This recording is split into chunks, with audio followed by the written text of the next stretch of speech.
Haleluya, haleluya, haleluya. Bapa Surgawi, kami mengucap syukur kepadamu ya Tuhan Yesus, untuk panggilan-Mu dan pemilihan-Mu bagi kami semua. Kami adalah orang-orang yang sudah Engkau pilih dan Engkau tetapkan sebagai alat bagi kerajaan-Mu. Kami mengucap syukur ya Tuhan, oleh karena Tuhan yang telah menetapkan kami sebagai anak-anak-Mu. Kami berterima kasih buat anggota-anggota keluarga kami yang telah Engkau tempatkan di tempat ini ya Tuhan. Kami mengucap syukur kalau kami masih dapat terhubung satu dengan yang lain. Oleh karena Tuhan, Engkau punya maksud yang besar bagi kami semua ya Tuhan, yaitu supaya kami boleh menjadi terang bagi sekeliling kami. Kami berdoa kiranya pemberitaan firman pada sore hari ini sungguh-sungguh menyentuh hati kami, sungguh-sungguh memberkati kami, sehingga setiap kami yang hadir pada sore hari ini benar-benar kami mengerti dan memahami bahwa betapa hidup kami berharga di mata Tuhan, betapa hidup kami sangat berharga di mata-Mu ya Bapa. Itu sebabnya hamba berdoa di dalam nama Yesus, kami mohon urapan-Mu turun di tengah-tengah kami, mengurapi, menguasai hati dan pikiran kami. Urapi hamba-Mu, urapi firman-Mu. Dalam nama Yesus kami berdoa dan mengucap syukur. Haleluya. Amin. Amin. Puji Tuhan. Salam, silakan duduk kembali. Puji Tuhan. Sekali lagi saya ucapkan salam. Selamat sore buat kita semua. Wow, luar biasa saudara-saudara. Untuk pertama kali saya berdiri di sini, saya mengucapkan terima kasih. Saya panggil Om Simon. Kalau saya ketemu beliau, saya selalu panggil Om. Ya, puji Tuhan. Terima kasih buat kesempatan yang diberikan kepada kami. Tadi sudah diperkenalkan namanya. Nama saya Holiong Seng. Wajahnya seperti ini. Ya, dan saya dari Sulawesi bagian tengah, tepatnya Morowali. Dan sejak 98 saya ada di Jakarta. Sempat melanglang buana ke Bali, Lombok. Lalu kemudian kami menetap di sini. Kami tinggal di Bekasi, punya istri satu, anak satu, dan pelayanan kami ada di Jakarta Timur, tepatnya di Rawamangun. Kami sewa satu tempat di situ. Kalau saudara tahu ada sekarang dapur Turki, nah kami ada di belakangnya saudara-saudara. Saya tidak sedang promosi ya, promosi enggak. Tapi kami ada di situ, di Jalan Pemuda. Puji Tuhan. Sekali lagi saya ucapkan terima kasih buat kesempatan yang diberikan kepada saya untuk berdiri di depan Bapak Ibu Saudara sekalian. Ini merupakan suatu kehormatan yang luar biasa buat saya. Ya, puji Tuhan. Mari kita membuka firman Allah sesuai dengan tema yang diberikan kepada kami, kepada gereja Tuhan di tempat ini, yaitu keluarga yang bersinar bagi Kristus. Kita buka bersama di dalam Injil Matius pasal yang kelima, ayat yang ke-14, 15 dan ayatnya yang ke-16. Biasanya ayat ini tidak terpisah dari ayat yang ke-13, tetapi kita mengajak kita membaca ayatnya yang ke-14, 15 dan 16.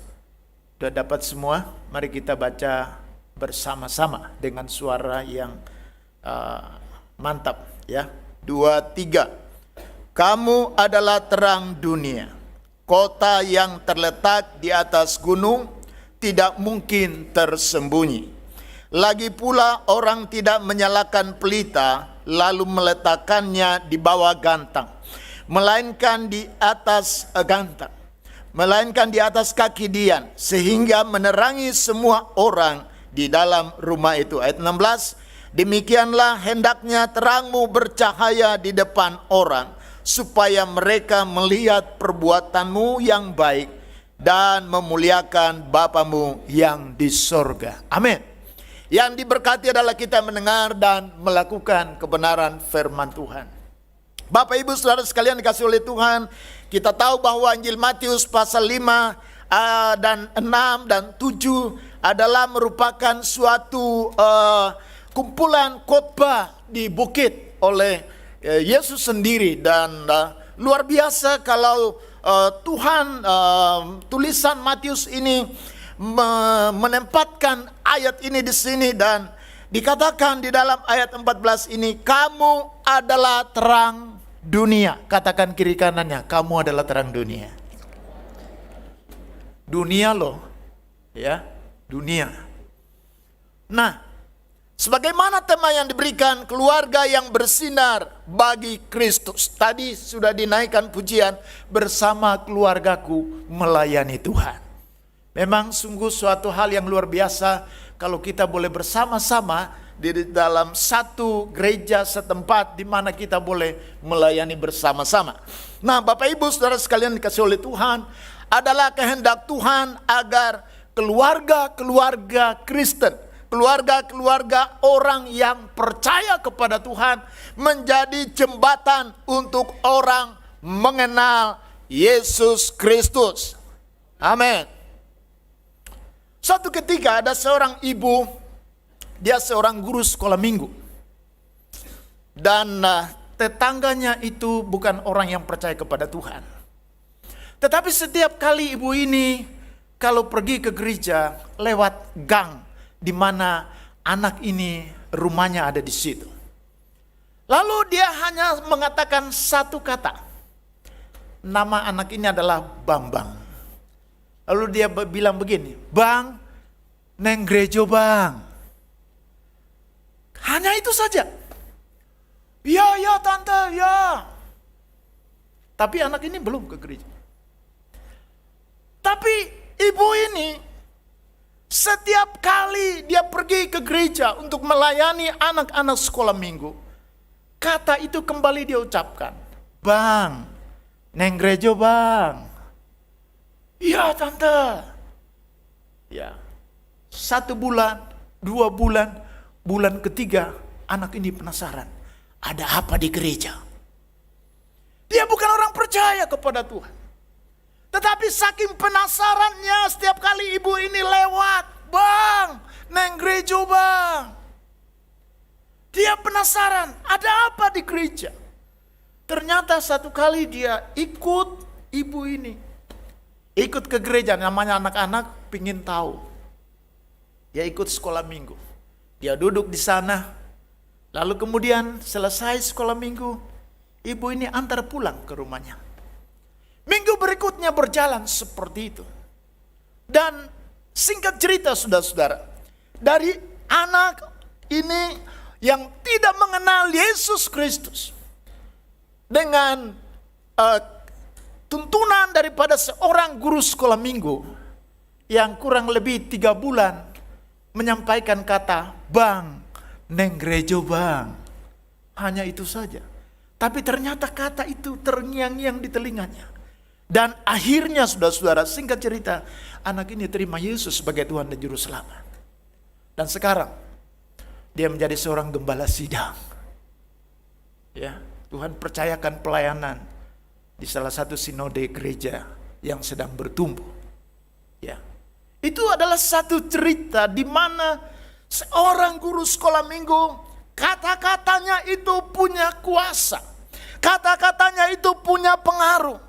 Itulah sebabnya merupakan suatu kehendak Tuhan bila mana keluarga-keluarga Kristen menjadi jembatan untuk orang mengenal Yesus sebagai Tuhan dan Juru Selamat secara pribadi. Oleh sebab itu keluarga menjadi langkah pertama di mana kita bisa belajar. Di dalam keluarga kita bisa belajar. Ya, belajar apa saudara-saudara? Belajar untuk menjadi terang bagi sesama anggota keluarga. Amin. Kadang-kadang orang tua tidak menjadi berkat bagi anaknya. Ada seperti itu? Di sini tidak ada.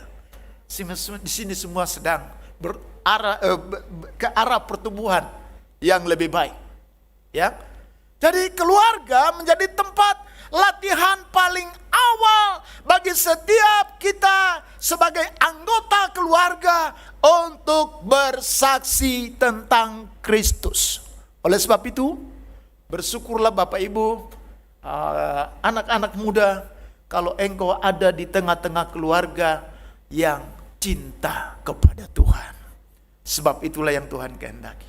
Nah, Bapak Ibu Saudara sekalian kasih oleh Tuhan, Yesus mengatakan, kamu adalah terang dunia. Di sini Yesus memberikan pujian. Kamu adalah terang dunia. Dia memberikan pujian, tetapi sekaligus dia memberikan satu tanggung jawab yang besar. Bukan tanggung jawab yang kecil. Waktu Yesus berkata kamu adalah terang dunia, sementara dia memberikan pujian, tetapi sekaligus dia memberikan suatu tanggung jawab yang besar. Kenapa? Karena gelar terang dunia sesungguhnya itu adalah gelar untuk Yesus. Kita buka Yohanes pasal 8 ayat 12. Ayat itu mengatakan demikian. Maka Yesus berkata pula kepada orang banyak katanya, akulah terang dunia. Barang siapa mengikut aku, ia tidak akan berjalan dalam kegelapan, melainkan ia akan mempunyai terang hidup. Amin. Ini perkataan daripada Yesus. Ya. Dia berkata kepada orang banyak, akulah terang dunia. Jadi waktu Yesus sedang berkata kepada kita semua sebagai orang percaya, di dalam Matius pasal yang kelima ayat 14 ini, kamu adalah terang dunia. Dia sedang mengangkat saudara, dia sedang memuji saudara, tetapi sekaligus dia memberikan tanggung jawab yang besar. Sebab itu saudara-saudara, kalau kita menjadi pengikut Kristus, kalau kita menjadi murid-murid daripada Kristus, seharusnya membuat kita mempunyai terang itu sendiri. Ya. Dari mana kita miliki sebagai terang yang ada di dalam kehidupan kita? Itu bisa terjadi kalau setiap kali sebagai orang yang percaya kepada Tuhan, kita membangun hubungan yang erat dengan Tuhan. Ya, kita membangun hubungan yang begitu dekat dengan Tuhan, sehingga hatinya Tuhan itu mendapati hati kita. Hatinya Tuhan mempengaruhi hati kita, sehingga kita memiliki hati seperti hati daripada Tuhan. Kita memiliki karakter seperti karakter Kristus, sehingga kehidupan kita ini membawa terang di tengah-tengah dunia yang penuh dengan kegelapan ini. Nah, sifat daripada terang itu bersinar. Tuh, bersinar. Ya. Dia bersinar. Kristus berkata, dia telah menjadikan kita terang dunia, dan terang itu bukan dari kita sendiri. Karena itu kita harus memancarkan terang itu, bersinar untuk menyinari dunia sekitar kita yang penuh dengan kegelapan ini. Ada 5 hal tentang terang. Yang pertama adalah terang berbeda secara signifikan dan dengan kegelapan. Terang berbeda secara signifikan dengan kegelapan. Kalau saudara dan saya adalah terang, maka hidup kita harus berbeda dengan orang-orang yang tidak mengenal Kristus. Amin. Hidup kita harus berbeda. Ya. Kita harus hidup sesuai dengan kebenaran firman Allah. Sebab firman inilah yang menjadi manual, buku manual kehidupan kita. Kalau ada yang salah kita perbaiki, sudah ada manualnya. Oleh sebab itu terang itu berbeda secara signifikan daripada kegelapan, saudara-saudara. Artinya saudara-saudara, kalau kita hidup kita berbeda dengan dunia ini, dan kita menjadi saksi bagi dunia ini, seperti yang dikatakan oleh firman Allah, bahwa kota yang terletak di atas gunung. Di dalam ayat ini dikatakan kota yang terletak di atas gunung tidak mungkin tersembunyi. Saudara dan saya adalah orang-orang yang memiliki terang. Artinya apa? Kehidupan kita akan disorot. Kehidupan kita akan diperhatikan orang. Itu sebabnya kita harus hidup dengan lebih hati-hati. Kita harus hidup sesuai dengan buku manual ini, Alkitab ini, kebenaran firman Tuhan ini, yang kita baca setiap hari, yang kita renungkan setiap hari. Dan pada waktu kita membaca firman Allah, merenungkan firman Allah, maka terang itu akan semakin menerangi kehidupan kita, sehingga terang itu berbeda secara signifikan dengan kegelapan. Yang kedua, terang itu tidak boleh disembunyikan. Ya, ini terlihat dari Matius pasal 5 ayat 15. Mengatakan, lagi pula orang tidak menyalakan pelita lalu meletakkannya di bawah gantang, melainkan di atas kaki dia, sehingga menerangi semua orang di dalam rumah itu. Ya, menerangi semua orang di dalam rumah itu. Lalu ayat 16 mengatakan, hendaknya terangmu bercahaya di depan orang. Hendaknya terangmu bercahaya di depan orang. Artinya adalah bahwa kita semua sebagai murid Kristus, kita semua sebagai orang-orang yang percaya kepada Tuhan, hendaknya kehidupan kita membawa dampak bagi dunia di sekitar kita. Ya, firman Tuhan tadi mengatakan bahwa hendaknya terangmu bercahaya di depan orang. Artinya adalah bahwa hidup kita ini adalah merupakan suatu kehormatan yang Tuhan berikan kepada kita semua. Di mana kita dikatakan kamu adalah terang dunia. Kita harus keluar membawa terang itu di dalam kegelapan, sehingga kegelapan itu diterangi oleh saudara dan saya. Dan di sanalah kita menjadi berkat bagi Tuhan. Haleluya. Yang ketiga, terang itu memberi petunjuk. Ya, terang itu memberi petunjuk. Ya. Oleh sebab itu mari kita memberitakan Injil. Berilah nasihat, berilah didikan, berilah teguran. Ya. Sebagaimana seorang ibu tadi, hanya kata-kata yang dia bisa ungkapkan. Mengajak seorang anak pergi ke sekolah minggu. Dan dia mengulangi perkataan seperti itu. Dan kemudian anak itu tertarik. Dan kemudian dia bergabung di dalam kelas sekolah minggu itu. Dan di sanalah dia menerima pengajaran tentang firman Allah. Di sanalah dia hatinya diterangi oleh kebenaran firman Tuhan. Dan oleh sebab itu Bapak Ibu Saudara sekalian kasih oleh Tuhan. Tadi kita melihat bagaimana penyerahan anak. Orang tua ditanya, apakah akan bersedia mendidik, membesarkan, mengarahkan anak ini sebagaimana yang dikatakan oleh firman Tuhan. Itu satu tanggung jawab. Nah, tanggung jawab kita adalah, marilah kita yang memiliki terang ini, kita membawa hidup kita menjadi berkat bagi dunia yang ada di sekitar kita. Yang keempat,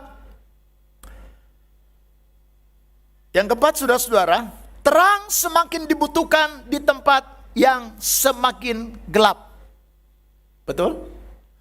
Semakin gelap suatu tempat, maka dibutuhkan yang namanya terang di tempat itu. Dan firman Tuhan sudah mengatakan kepada kita, kamu adalah terang. Oleh sebab itu marilah kita terus membawa terang yang kita miliki, yang Tuhan telah berikan kepada kita. Kita bawa ke tempat-tempat yang gelap. Artinya adalah bahwa dimanapun kita pergi dan berada, seharusnya kehidupan kita membawa terang di tempat-tempat yang memerlukan terang itu sendiri. Yang kelima, terang mempengaruhi gelap, bukan sebaliknya.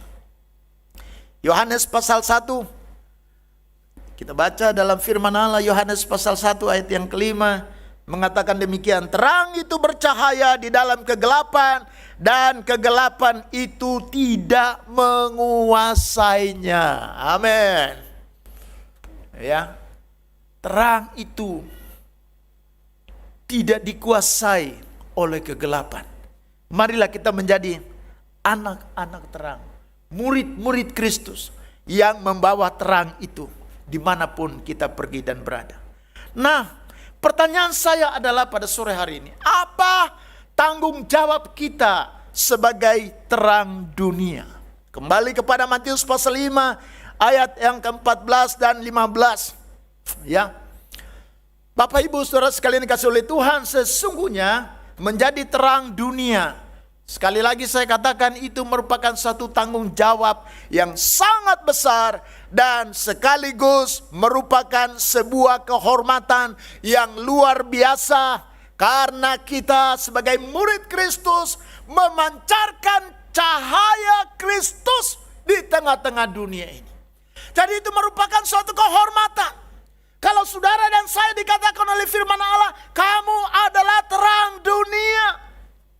Ya, maka ada beberapa hal yang kita perlu perhatikan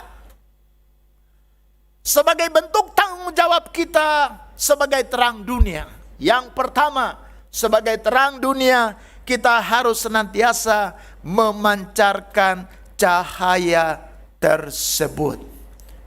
Perhatikan ayat 14. Kamu adalah terang dunia, kota yang terletak di atas gunung tidak mungkin tersembunyi. Pertanyaannya, terang seperti apa yang kita harus pancarkan? Itu menjadi pertanyaan. Jawabannya ada di dalam ayat yang ke-16. Demikianlah hendaknya terangmu bercahaya di depan orang supaya mereka melihat perbuatanmu yang baik dan memuliakan Bapamu yang di sorga. Haleluya. Haleluya. Ya. Jadi Bapak Ibu Saudara sekalian dikasihi oleh Tuhan, kalau kita hidup berbeda dengan dunia ini, maka kita akan seperti kota yang terletak di atas gunung, tidak akan tersembunyi. Ya. Artinya adalah bahwa hidup kita disorot oleh orang lain. Kemanapun kita pergi, hidup kita diperhatikan. Itu sebabnya kita harus hidup dengan tertib. Hidup dengan sungguh-sungguh mencerminkan Kristus di dalam kehidupan kita sebagai murid-murid yang dikasihi oleh Tuhan. Yang kedua, saudara-saudara, menjadi tanggung jawab kita sebagai terang dunia. Yang kedua yaitu sebagai terang dunia kita tidak boleh menyembunyikan terang kita. Sebab orang yang menyembunyikan terangnya adalah orang yang hanya berbicara atau hanya mementingkan dirinya sendiri. Dan saya percaya jemaat Tuhan di tempat ini adalah orang-orang yang membawa terang itu. Di tempat kerja, di mana saja, di pelayanan, di keluarga, di mana saja Bapak Ibu pergi dan berada, engkau membawa terang itu dan terang itu tidak boleh disembunyikan. Artinya begini saudara-saudara, kehadiran saudara dan teladan yang saudara tunjukkan memberikan jawaban bagi orang lain. Amin. Kehadiran saudara di tengah-tengah kegelapan dan keteladanan saudara yang saudara berikan kepada orang lain itu memberikan jawaban di dalam kehidupan mereka. Ketika mereka melihat saudara, mereka yang hidup dalam kegelapan ingin hidup di dalam terang. Amin. Mereka yang tidak memiliki arah tujuan hidup, ya, mereka yang tidak memiliki arah tujuan hidup yang jelas, menjadi mengerti bahwa hidup ini sangat berharga. Keberadaan saudara menjadi sebuah unsur yang ditunggu-tunggu oleh orang lain. Karena saudara membuat mereka berubah ke arah yang lebih baik. Jadi saya berdoa kepada Tuhan, kita semua, kehadiran kita di tengah-tengah komunitas, dimanapun itu, biarlah kehadiran kita itu membawa orang lain merasakan bahwa kehadiran kita membawa berkat bagi mereka. Ada seorang penulis pernah menulis demikian. Kekristenan adalah sesuatu yang untuk dilihat. Di dalam kekristenan tidak ada istilah mengikut Yesus secara sembunyi-sembunyi. Di dalamnya hanya akan terjadi dua kemungkinan, yaitu tersembunyi. Ketersembunyian itu akan menghancurkan kekristenannya, atau kekristenan itu akan menghancurkan ketersembunyiannya. Waktu saya SMA negeri di salah satu kota, kami adalah minoritas. Kami orang Kristen hanya ada 7 orang dalam satu kelas, dalam kelas itu. Tetapi di sekolah negeri itu, juara umum, juara 1, juara 2 selalu ada di tangan orang-orang yang percaya kepada Tuhan. Satu kali saya diganggu oleh seorang teman saya yang tidak mengenal Tuhan. Dan dia menghina Tuhan saya. Wah, di situ saya jadi marah. Saya tidak bisa mengendalikan emosi saya. Dan akhirnya saya berdiam diri. Saya hanya berdoa kepada Tuhan supaya Tuhan menjamah hati orang tersebut. Menjelang ujian akhir, seminggu sebelum ujian akhir, teman saya yang menghina Tuhan saya meninggal, saudara-saudara. Saya merasa sedih oleh karena saya tidak memberitakan Kristus kepada dia. Tapi dia tahu sebenarnya siapa Yesus. Tapi dia begitu menghina saya. Itulah konsekuensi menjadi orang yang percaya kepada Tuhan. Artinya adalah bahwa sebagai terang dunia, kita harus berani menunjukkan kualitas diri kita, agar melalui diri kita membuat orang lain melihat diri kita tertarik. Mereka tertarik untuk mengenal Kristus dan bukan sebaliknya. Ada seorang misionaris bernama Stanley Jones pernah mengajukan pertanyaan kepada Mahatma Gandhi, seorang tokoh yang memperjuangkan kemerdekaan India dengan cara damai. Dan Mahatma Gandhi adalah seorang yang sering mengutip khotbah di bukit yang terdapat dalam Injil Matius pasal 5 sampai dengan pasal yang ke-7. Pertanyaan dari Stanley Jones mengatakan begini kepada Mahatma Gandhi. Sekalipun Anda sering mengutip kata-kata Yesus, mengapa Anda kelihatannya keras menolak untuk menjadi pengikutnya? Maka Mahatma Gandhi menjawab, saya tidak menolak Yesus. Saya tidak menolak Yesus. Saya suka Yesusmu. Dia mengatakan demikian. Tetapi saya tidak suka dengan orang Kristen Anda. Lalu lebih lanjut Mahatma Gandhi mengatakan, jika orang Kristen benar-benar hidup menurut ajaran Kristus, seperti yang saya temukan di dalam Alkitab, seluruh India seharusnya sudah menjadi Kristen hari ini. Mengapa ini terjadi, saudara-saudara? Karena ini adalah akibat dari Mahatma Gandhi berjumpai orang Kristen yang waktu itu gagal menjadi terang. Apakah tujuan kita memancarkan terang dunia? Mari kita kembali kepada Matius pasal 5 ayat 16. Demikianlah hendaknya terangmu bercahaya di depan orang supaya mereka melihat perbuatanmu yang baik dan memuliakan Bapamu yang di sorga. Sebagai orang yang percaya, hendaknya perbuatan baik kita, kehidupan kita, yang kita hidupi pada saat ini, yang diterangi oleh firman Allah, seharusnya menjadi daya tarik agar orang-orang memuliakan Tuhan dan bukan memuliakan diri kita sebagai terang. Itulah tujuan akhir dari kita memancarkan terang tersebut. Saya kutip dari tulisan Mana Surgawi. Bulan Agustus tahun 2014, nomor 197 tahun ke-17. Dalam tulisan Mana Surgawi mengatakan demikian. Orang dunia berbuat baik demi nilai sebuah personal.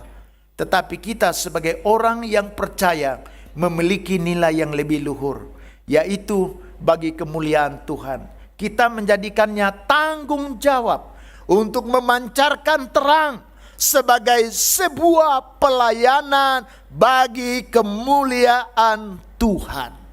Haleluya. Bapak Ibu Saudara sekalian dikasihi oleh Tuhan, di tengah-tengah dunia yang gelap ini, Tuhan memanggil kita, Tuhan memanggil keluarga kita untuk menjadi terang. Mulailah dari keluarga kita masing-masing. Lalu kemudian keluar. Lalu kemudian terus menyebar. Lalu kemudian terus menyebar. Dan terang itu ada di mana-mana. Dan orang melihat terang itu. Dan mereka akan bertanya-tanya tentang terang itu. Dan terang itu adalah saudara dan saya. Jadikanlah hidupmu menjadi terang bagi sekitarmu. Apapun keadaannya, tetaplah menjadi terang di dalam dunia yang gelap ini. Kita terang dunia yang bercahaya dengan melakukan perbuatan-perbuatan yang baik, yang dapat dilihat dan diakui oleh orang-orang yang ada di sekitar kita. Bahwa kita adalah pengikut Kristus.